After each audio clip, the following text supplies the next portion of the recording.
Igual para falar da xente traballadora non temos tantas palabras, pero para falar dos preguiceiros dou fe de que sí, porque nos enviastes máis de 50 sinónimos da palabra folgazán. Esta semana chegounos a unha expresión, chegou desde as Pontes, pero pagou a pena porque nos gustou moito. Ten o mal da cereixa, quere traballar e non lle deixa. E a gañadora desta semana, con bastante diferenza da segunda, é Lacazán, que nos chegou desde toda Galicia e nos chegou tamén unha variante, que é Lacaceiro. E coa segunda podemos dicir que comeza a festa das variedades dialectais. A forma recollida pola Real Academia Galega é preguiceiro, pero así tal cal recibímola moi poucas veces. Recibimos pergueseiro, recibimos pergueseiro, recibimos perguiceiro, recibimos perguiceiro. E tamén recibimos preguizán e preguizoso. E aquí hai unha curiosidade, porque preguizoso recibímola da Pobra do Carabiñal e dunha brasileira. E coa terceira, con Nugallán, seguimos coa festa. Na forma recollida pola Real Academia tamén é da que menos veces recibimos.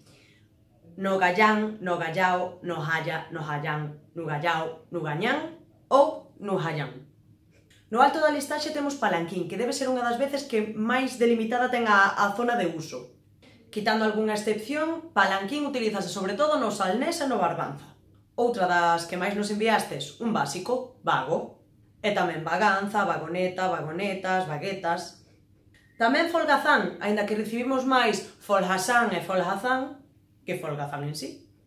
Outra que agardábamos recibir, langrán, pero tamén como langrán e lancrán. E temos outra que tamén nos enviastes bastantes veces que está preto na pronunciación, que é larchán. E con larchán tamén recibimos lerchán, lercho, lorchán, lorcho. Curiosidade. Ao parecer os galegos relacionamos moito o de ser un folgazán con ser lento, ser torpe, estar un pouco aparvado.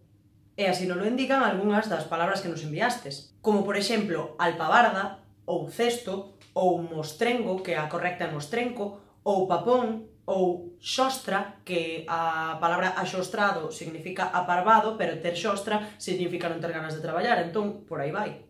E ao parecer tamén temos o costume de relacionar a unha persona a que lle gusta traballar pouco coa que lle gusta comer moito. Por iso, algún de vos nos enviou a palabra lambón.